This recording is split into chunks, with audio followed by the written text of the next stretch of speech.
ভাবতো, কোনো আধুনিক মেশিন ছাড়া শুধু মানুষের হাত দিয়ে একটা 2.5 কিলোমিটার লম্বা দুর্গ বানানো সম্ভব। 10 বছর, হাজারো শ্রমিক আর রক্ত ঘামে গড়া এক সাম্রাজ্যের এক সম্রাটের অসম্ভব স্বপ্ন, লাল কেল্লা।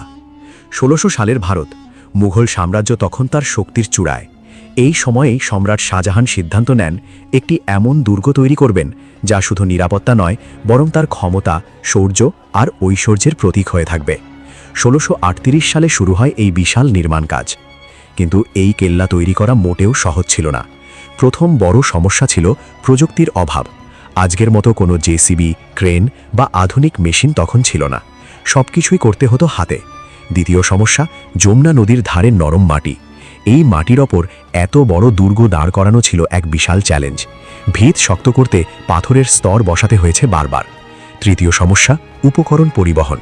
লাল বেলে পাথর আর মার্বেল দূর দূরান্ত থেকে আনা হতো, হাতি, গরুর গাড়ি আর মানুষের কাঁধে করে। আর চতুর্থ সমস্যা, সময় আর প্রকৃতি। প্রখর রোদ, বৃষ্টি, ঝড় সবকিছুর মধ্যেই কাজ চালিয়ে যেতে হয়েছে। এই পুরো কাজের পেছনে ছিল হাজার হাজার শ্রমিকের অমানুষিক পরিশ্রম। তারা দিনের পর দিন পাথর কেটেছে, রশি দিয়ে টেনে তুলেছে বিশাল পাথরের ব্লক, আর খুব কম বিশ্রামে কাজ করে গেছে। আর প্রায় 10 বছর পরে 1648 সালে দাঁড়িয়ে যায় সেই স্বপ্ন, লাল কেল্লা। এই দুর্গ শুধু লাল বেলে পাথরের দেয়াল নয়, এখানে আছে রাজকীয় দরবার, যেমন দিওয়ানে আম এবং দিওয়ানে খাস, আর একটি উন্নত জল ব্যবস্থাও, যা সেই সময়ের জন্য ছিল অবিশ্বাস্য। শাহজাহানের স্বপ্ন আর হাজারো অজানা শ্রমিকের ত্যাগের প্রতীক। ভিডিওটি ভালো লাগলে চ্যানেলটিতে লাইক দিন এবং সাবস্ক্রাইব করুন।